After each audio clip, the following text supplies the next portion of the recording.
नमस्कार दोस्तों, HKB study 365 online classes में आपका स्वागत है। दोस्तों आज की वीडियो में हम डिस्कस करेंगे 3 अप्रैल 2022 को यानी कि अपर PCS का जो CSET वाला एग्ज़ाम हुआ था, जनरल एप्टीट्यूड। तो इसके 80 क्वेश्चन, ठीक है, यानी कि 81 से लेकर के और 100 तक, उसमें इंग्लिश के और हिंदी के क्वेश्चन इंक्लूड थे। तो जितने भी रीजनिंग और मैथ्स के क्वेश्चन हैं, ये सारे हम आज की वीडियो में डिस्कस करेंगे और मैं आपको जो है इनका प्रॉपर सोल्यूशन भी बताऊंगा कि कैसे आंसर निकला है। तो आइए, पहला क्वेश्चन इसमें है, the ratio of volumes of 2 spheres whose radius are in the ratio of 1:2 is. तो इसका ये 1:8 आंसर कैसे आया है। तो इसमें आपने फॉर्मूला पुट करना है 4/3 पाई आर क्यूब, ठीक है। वॉल्यूम ऑफ स्फीयर्स का फॉर्मूला क्या होता है, 4/3 पाई आर क्यूब। तो दो अलग अलग स्फीयर हैं, ठीक है, और दोनों में जब आप फॉर्मूला पुट करोगे तो आपका आंसर जो है कितना आ जाएगा, 1:8 आ जाएगा। दूसरा इसमें है question number 2, 3 of the following 4 words are alike in a certain way and form a group, which one does not belong to this group. तो इसमें राइट आंसर हो जाएगा ऑप्शन नंबर सी, जैगल, ठीक है। फिर नेक्स्ट है, study the following position of a cube as given below, ठीक है। विच नंबर विल अगर on the face opposite to 4, ठीक है।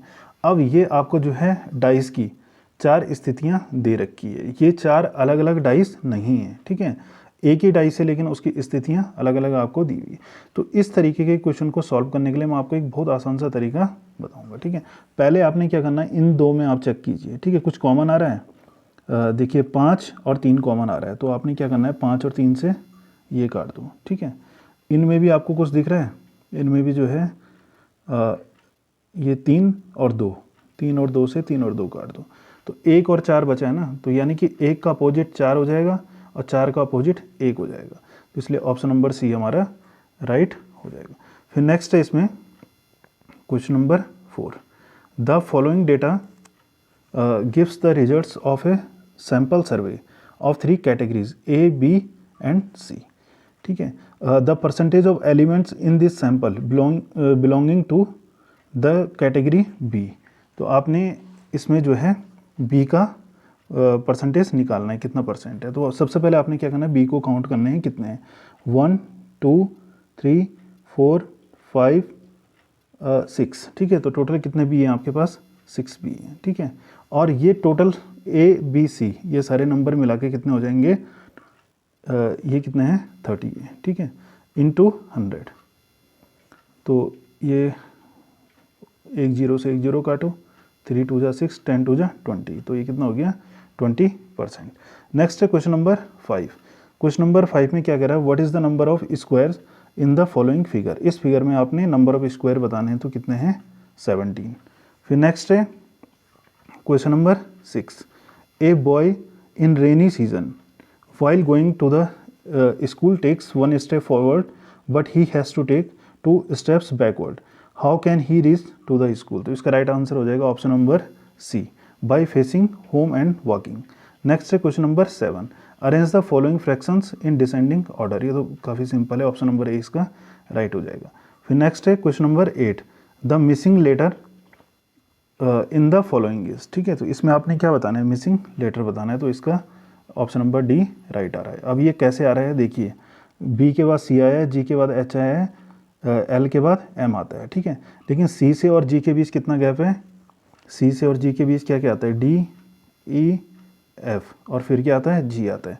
एच के बाद आई जे के, फिर एल आता है, एम के बाद एन ओ पी, और फिर क्या आएगा, क्यू आएगा। तो इस तरीके से ऑप्शन नंबर डी राइट हो जाएगा। फिर नेक्स्ट है, in a group of 7 boys, Ram is elder than Sam but younger than Manohar. Who is not the eldest boy? Sam is not as young as Prem. Who is not the youngest? Mohan is younger than 4 boys including Vivek and elder than the other boys. No information is available about the age of remaining boys. Dinesh. Who is the oldest boy among these 7 boys? तो इसमें right answer हो जाएगा विवेक, ठीक है। Next है, इन a certain language, remote को अगर ऐसे लिखा जाता है तो उसी कोड में PNIIC को क्या लिखा जाएगा, तो ऑप्शन बी इसका राइट हो जाएगा। नेक्स्ट है हमारे पास क्वेश्चन नंबर 11, ठीक है। क्वेश्चन नंबर 11 क्या कह रहा है, फाइंड द मिसिंग। इसमें हमने ये काफ़ी सिंपल था, इसको आपने कैसे करना था, ये अंदर 19 दिया है तो 5 3 जा 15 + 4 19, ठीक है। ऐसे इसको भी चेक करो, 6 4 जा 24 + 5 29, तो 7 5 जा 35 + 6 41, ऑप्शन नंबर सी राइट हो जाएगा।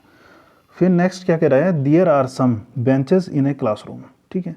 If 4 students sit on each bench then 3 benches are left unoccupied. However, if 3 students sit on each bench, 3 students left standing. Number of students in the class is, ठीक है। Total number of students आपने बताने हैं class में। तो इस वाले question को हमने कैसे सॉल्व करना है, ठीक है।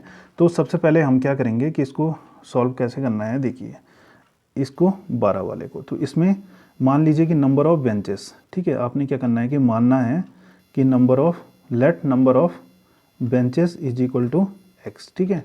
ये आपने मान लिया, ठीक है। अब केस फर्स्ट क्या कह रहा है, ठीक है। केस फर्स्ट में क्या कह रहा है कि if 4 students sit on each bench, ठीक है। 4 स्टूडेंट्स जो है चार स्टूडेंट जो है एक बेंच में बैठते हैं, ठीक है। Then 3 benches are left unoccupied, ठीक है। तो ये कितना हो जाएगा, 3 × 4 12, ठीक है। तो कितना हो गया, 4 4x - 12 बन जाएगा पहला वाला, ठीक है। अब इसको हम मान लीजिए इक्वेशन नंबर फर्स्ट। ऐसे ही हमने क्या करना है, केस सेकंड बनाना है, ठीक है। केस सेकंड में ये क्या कह रहा है कि if 3 student seat on each bench, तो ये कितना हो जाएगा, ये हो जाएगा 3x plus 3 students left standing plus 3, ठीक है। 3x + 3। अब आपने क्या करना है कि इसको 4x - 12 is equal to 3x + 3, ठीक है। तो ये कितना हो जाएगा, 4x - 12 is equal to 3x + 3। तो जब आप ये करोगे तो ये इससे माइनस हो जाएगा, तो x इज इक्वल टू आपके पास 12 उधर जाके प्लस हो जाएगा, 15 बच जाएगा, ठीक है। तो x की वैल्यू कितनी आई है, 15। अब x की वैल्यू को आप किसी भी इक्वेशन में पुट कर दीजिए, ठीक है। हम जो है इक्वेशन 1 में करते हैं, तो ये कितना हो जाएगा, यहाँ पर अगर हम 15 रखते हैं तो 15 4 जा कितना होता है, 60, ठीक है। 15 4 जा 60, ठीक है। 60 में से 12 जाएगा तो कितना बचेगा, 48, ठीक है। ऑप्शन नंबर 20 का राइट हो जाएगा। फिर नेक्स्ट कह रहा है क्वेश्चन नंबर 13। क्वेश्चन नंबर 13 में कह रहा है कि ए और B can do some work in 15 days and 10 days, ठीक है। ए किसी काम को जो है 15 दिन में कर सकता है और 10 उस काम को बी उस काम को 10 दिन में कर सकता है। तो ए और बी दोनों उस काम को कितने दिन में कर सकते हैं, ठीक है। ए और बी एक दिन में उस काम को कितना करेंगे, 1/15 + 1/10, ठीक है। तो इसको जब आप सॉल्व करोगे तो आपके पास कितना आएगा, 1/6, ठीक है। ये ए और बी का जो है एक दिन का किया हुआ कार्य है, ठीक है। अब इसके बाद क्या होता है कि दे बिगेन द वर्क टुगेदर, एक साथ काम करते हैं, but A after working 3 days leaves the work, ठीक है। 3 दिन के बाद जो है ए कार्य को छोड़ देता है, तो बी उस कार्य को अकेले कितने दिन में पूरा करेगा, ये आपने बताना है, ठीक है। तो 3 दिन तक तो ये साथ काम कर रहे हैं, ठीक है। तो ए और बी यानी कि एक दिन का वर्क ए और बी का कितना है, 1/6 है। तो इन दोनों ने कितने दिन काम किया, 3 दिन एक साथ काम किया, ठीक है। तो कितना हुआ, 3 2 जा 6, ठीक है। तो ये यानी कि ए और बी ने जो है 3 दिन में कितना काम निपटाया, 1/2, आधा काम कर दिया। अब रिमेनिंग वर्क, ठीक है, कितना कार्य बचा, 1 - 1/2, ठीक है। तो इज इक्वल टू कितना काम बचा, अब बचा आधा काम, ठीक है। 1/2 वर्क बचा है, ठीक है। अब 1/2, ठीक है, बी जो है कितने दिन में उसे पूरा करेगा, ठीक है। अब बी किसी काम को कितने दिन में पूरा कर सकता है, 10 दिन में, ठीक है। कितने दिन में पूरा कर सकता है, 10 दिन में। तो क्या करेंगे, 10 × 1/2, तो 2 5 जा 10, ठीक है। तो कितना आया, 5। बी अकेले उस काम को कितने दिन में पूरा करेगा, अब 5 दिन में, ठीक है। तो ऑप्शन नंबर बी इसका राइट हो जाएगा। फिर नेक्स्ट है, how many trucks will carry 540 tons in 30 days if इस truck carries 3 tons per day. तो इस वाले क्वेश्चन को कैसे सॉल्व करना है, इसको देखिए 540 अपॉन 30 इंटू 3, ठीक है। तो 1 0 से 1 0 कैंसिल हो जाएगी, 3 1 जा 3, ठीक है। ये 24 बन गया, 3 8 जा 24, 3 6 जा 18, ठीक है। तो ऑप्शन ए इसका राइट हो जाएगा। फिर नेक्स्ट है, the arithmetic mean of first 11 natural number is, ठीक है। तो अर्थमेटिक मीन आपने निकालना है। तो अर्थमेटिक मीन कैसे निकलता है, एवरेज की तरह निकलता है। और एवरेज में क्या होता है कि ये जो है नोमिनेटर में क्या होता है कि ऊपर वाले में हम क्या लिखते हैं, सम ऑफ नंबर्स, और नीचे टोटल नंबर्स। तो सम ऑफ नंबर्स के लिए हम इसे कैसे सॉल्व करेंगे, सम ऑफ नंबर्स के लिए फॉर्मूला होता है n + 1/2। तो पहले हम इसका क्या निकालेंगे, सम ऑफ नंबर्स निकालेंगे। टोटल कितने हैं 11, और n + 1 ये कितना हो जाएगा 12। मैं डायरेक्ट कर रहा हूँ यहाँ पे, 11 × 12/2, ठीक है। ये 6 हो गया, 11 = 66, ठीक है। तो कितना हो गया, 11 × 6 = 66, ठीक है। तो अब इसे डायरेक्ट आपने फॉर्मूले में पुट करना है। तो ये कि अर्थमेटिक यानी कि एवरेज की तरह निकलेगा। तो एवरेज = क्या होता है, यानी कि नंबर का सम कितना निकला 66, ठीक है। और ये टोटल नंबर कितने हैं 11। तो 11 को 6 से काटो, 11 6 जा 66। तो ऑप्शन नंबर ए हमारे पास राइट हो जाएगा। सॉरी, ये है ऑप्शन नंबर डी राइट हो जाएगा, ठीक है। The arithmetic mean of first 11 natural number, option number D right हो जाएगा। अब फिर इसमें नेक्स्ट है,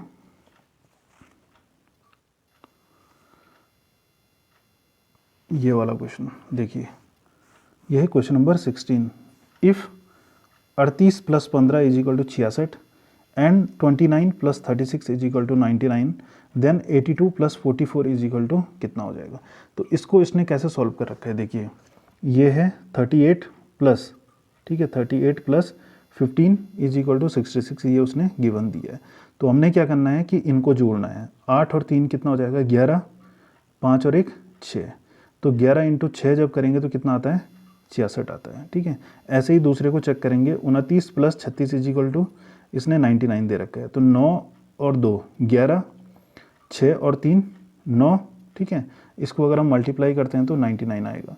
ठीक इसी तरीके से हम इसको भी सॉल्व करेंगे। 82 + 44 = कितना होगा, तो 8 और 2 10, 4 और 4 8, ठीक है। 10 × 8 = 80। तो ऑप्शन नंबर सी हमारा राइट हो जाएगा। फिर नेक्स्ट है इसमें, read the following 4 statements and then answer who is not satisfying geometry, ठीक है।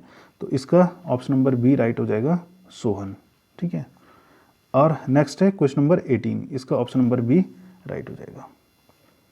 फिर नेक्स्ट है question number 19, a man is facing south, he turns 135 degree in the anti-clockwise direction and then 180 degree in the clockwise direction.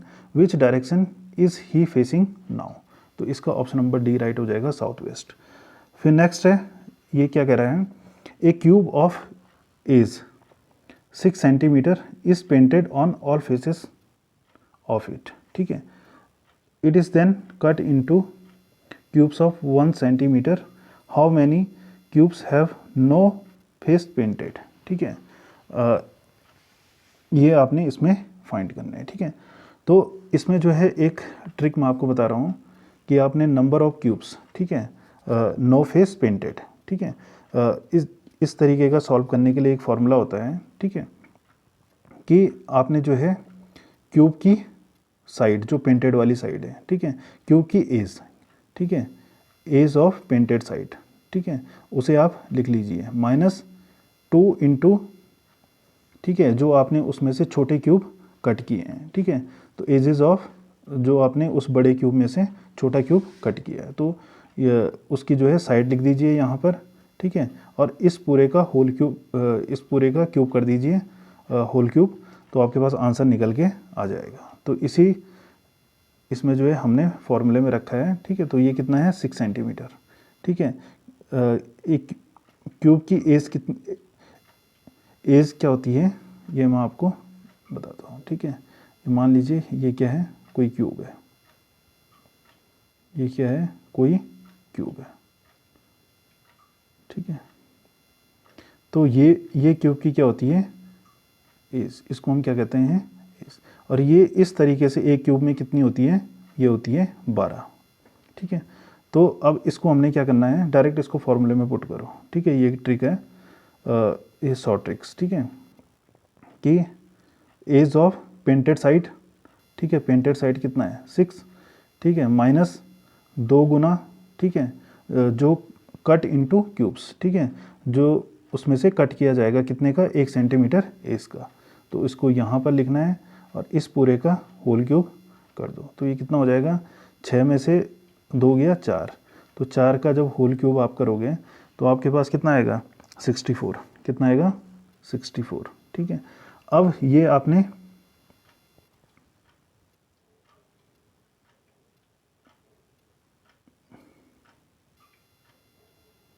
ठीक है, इसका क्या हो जाएगा, right answer option number b हो जाएगा 64, ठीक। अब फिर नेक्स्ट है इसमें a statement in given followed by 2 conditions, first and second, decide which of the given conclusions follows logically from the given statement, ठीक है। Fortune favours the brave, risk, इसमें कंक्लूजन दिया है, risk are necessary for success, cowards die many times before their death. तो इसमें option number A बिल्कुल right है, ठीक है। नेक्स्ट है इसमें क्वेश्चन नंबर 22। क्वेश्चन नंबर 22 कह रहा है, if the budget of a country is presented as follows, ठीक है। Income tax 33%, sales tax 35%, excise and custom duty कितनी है 14%, और मिससेलेनियस कितना है, इसमें 18% है। तो आपने क्या करना है, then the angle of income tax on a pie charts, ठीक है। तो इनकम टैक्स का आपने एंगल फाइंड करना है। तो इसको सॉल्व करने का बहुत सिंपल सा फॉर्मूला है। आपने क्या करना है, इसको इनकम टैक्स का कितना परसेंट है, 33% है, ठीक है। कितना परसेंट है, 33% है। टोटल ये कितना परसेंट है, 100% इंटू 360 डिग्री। जब आप ये सॉल्व करोगे तो आपके पास आंसर आएगा 118.8 डिग्री। ऑप्शन नंबर ए इसका राइट हो जाएगा। अब फिर नेक्स्ट है क्वेश्चन नंबर 23, ठीक है। तो क्वेश्चन नंबर 23 ने कैसे सॉल्व होना था, ठीक है। ये भी बड़ा सिंपल सा है, ठीक है। इसको जो है 1, 3, 6, ठीक है, इसको हम अलग से लिख देते हैं। पहला, फिर तीसरा 3, फिर उसके बाद जो है 6, फिर उस 6, फिर उसके बाद 10। अब कितने का गैप आ रहा है, 2 का, फिर 3 का, फिर 4 का, है ना। तो इस तरीके से आगे बढ़ेगा तो 5 का, तो इस तरीके से यहाँ पर कितना आ जाएगा 15, ठीक है। अब फिर नेक्स्ट है क्वेश्चन नंबर 24, ठीक है। तो इसका आंसर मुझे नहीं मिला है, ठीक है। क्वेश्चन नंबर 25 है, इसका ऑप्शन नंबर सी राइट हो जाएगा। फिर नेक्स्ट है क्वेश्चन नंबर 26। अब 26 क्या कह रहा है, ठीक है, कि how many rectangles of 36 centimetre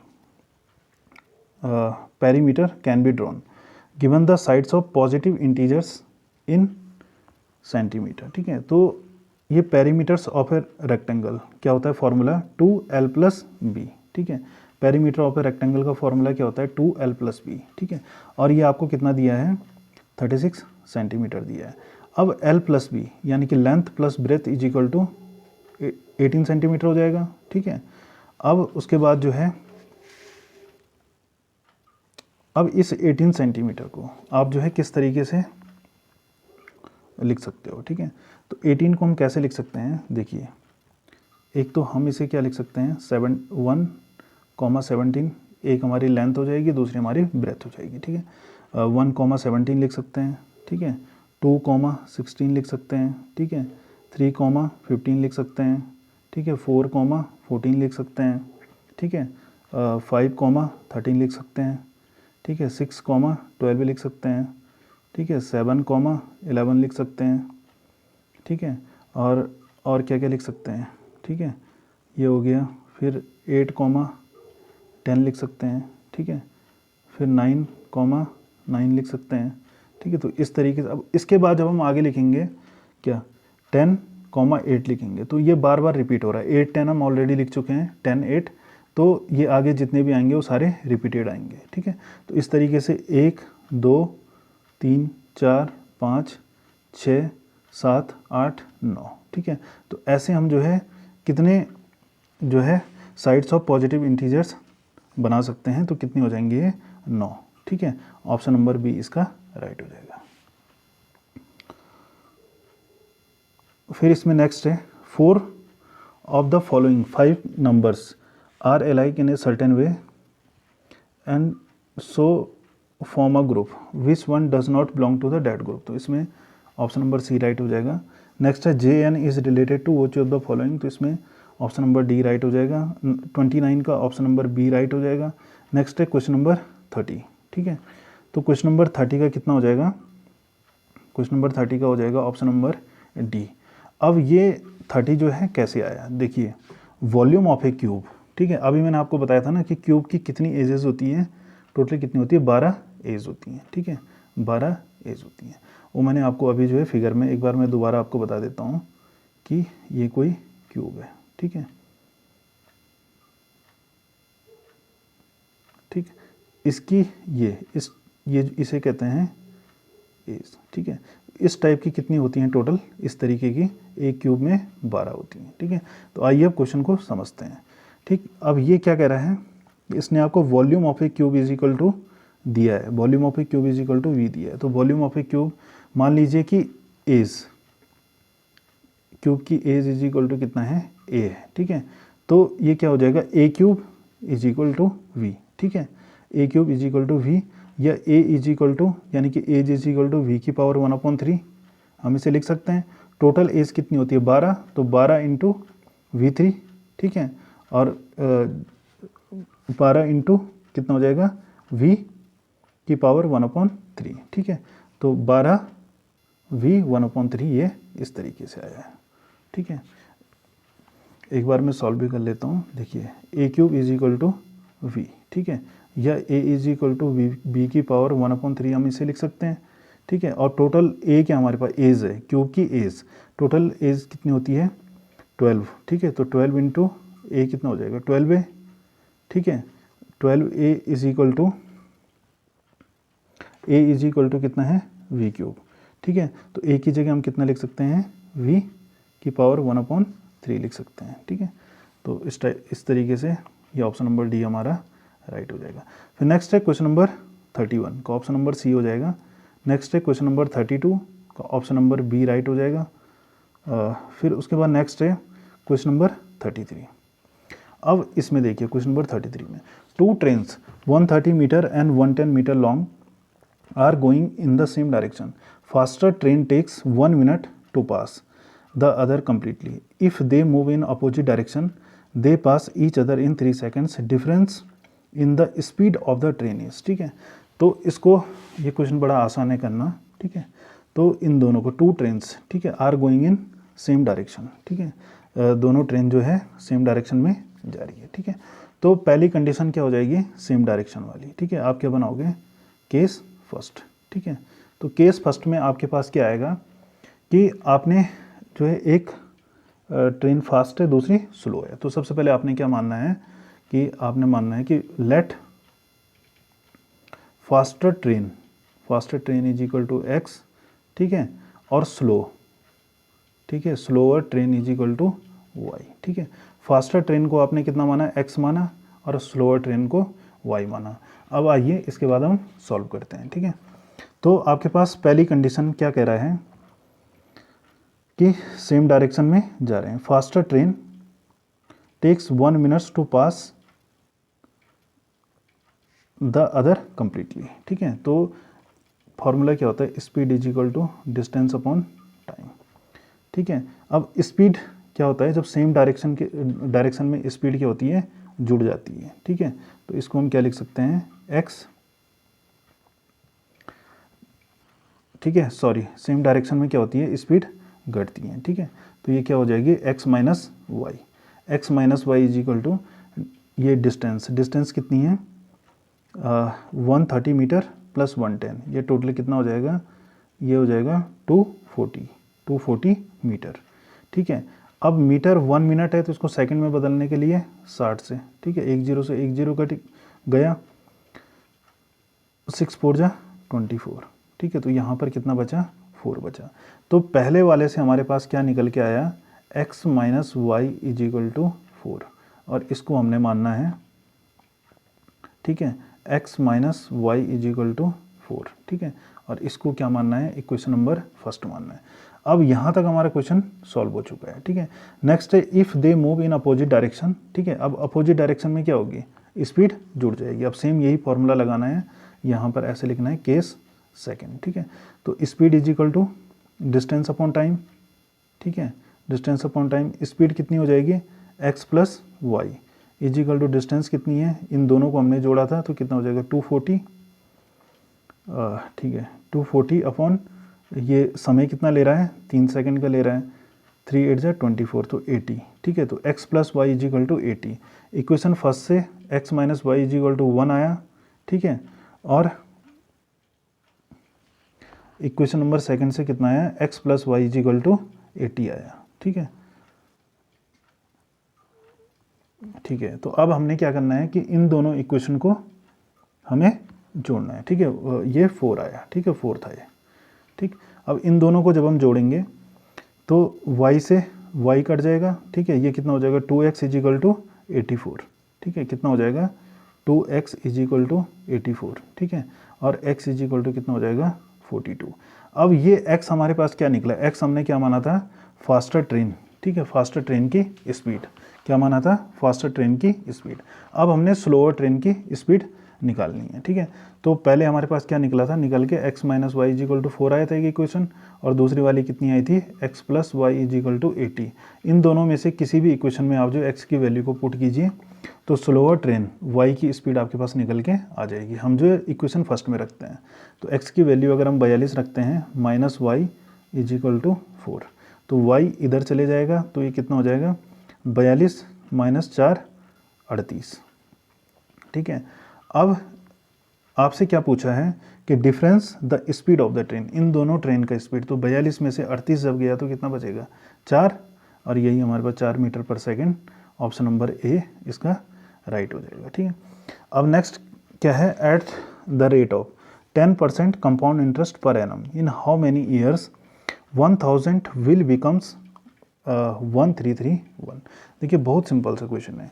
अब आपको पता है कि कंपाउंड इंटरेस्ट, ठीक है, इसमें, ठीक है, कंपाउंड इंटरेस्ट का फॉर्मूला क्या होता है कि compound interest is equal to क्या होता है कि अमाउंट माइनस प्रिंसिपल। ठीक है, और अमाउंट का फॉर्मूला क्या होता है, अमाउंट का होता है प्रिंसिपल 1 प्लस आर अपॉन 100 की power n।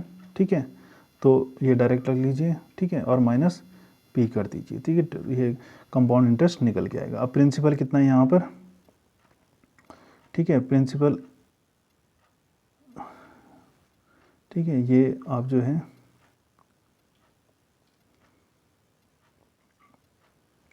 Amount is equal to, ठीक है, ठीक है, इसको आप बाद में रखना, यहाँ पर जो है अमाउंट इज इक्वल, ठीक है, अमाउंट इज इक्वल टू इतना रख लो पहले। तो अमाउंट हमारे पास कितनी है, 1331 है। ठीक है, इज इक्वल टू प्रिंसिपल कितना है, प्रिंसिपल हो गया 1000।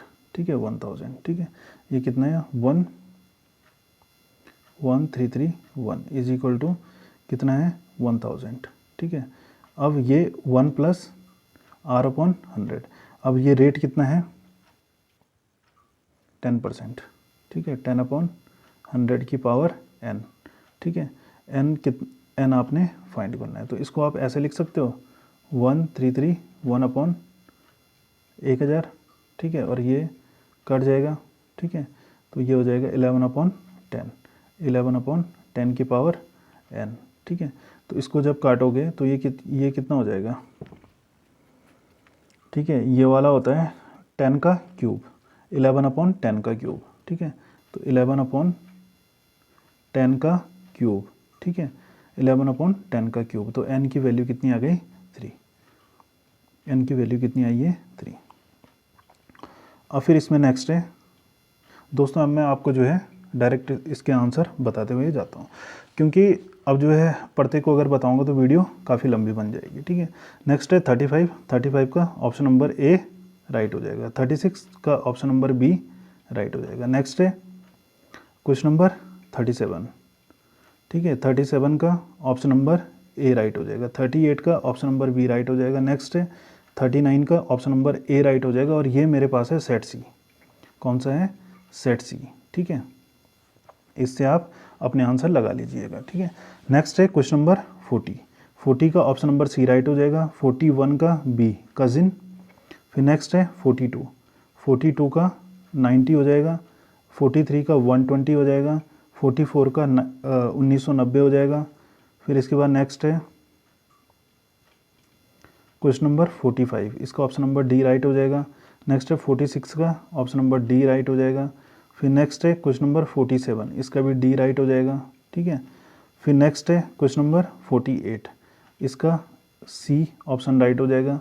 49 का ऑप्शन नंबर डी राइट है। 50 का 7 यानी कि ऑप्शन नंबर सी राइट है। 51 का मदर हो जाएगा, ऑप्शन नंबर सी। फिर नेक्स्ट है क्वेश्चन नंबर 52 का ऑप्शन नंबर डी राइट हो जाएगा। 53 का ऑप्शन नंबर ए राइट हो जाएगा। ठीक है, 54 का ऑप्शन नंबर ए राइट हो जाएगा। 55 का ऑप्शन नंबर बी राइट हो जाएगा। 56 का ऑप्शन नंबर डी राइट हो जाएगा। 57 का ऑप्शन नंबर ए राइट हो जाएगा। फिर नेक्स्ट है क्वेश्चन नंबर 58 का ऑप्शन नंबर सी राइट हो जाएगा। 59 का ऑप्शन नंबर ए राइट हो जाएगा। 60 का ऑप्शन नंबर सी राइट हो जाएगा। फिर नेक्स्ट है क्वेश्चन नंबर 68 का ऑप्शन नंबर सी राइट हो जाएगा। ठीक है, क्वेश्चन नंबर 69 का ए राइट हो जाएगा। फिर है क्वेश्चन नंबर 70 का ए राइट हो जाएगा। ठीक है, तो इसमें कुछ और दूसरा आंसर भी हो सकता है, मुझे जो लगता था, मुझे लगता है ए इसका सही होना चाहिए।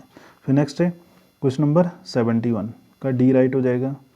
फिर नेक्स्ट है क्वेश्चन नंबर, ये बीच में छूट गए थे शायद, 61। ठीक है, तो 61 का सी राइट हो जाएगा।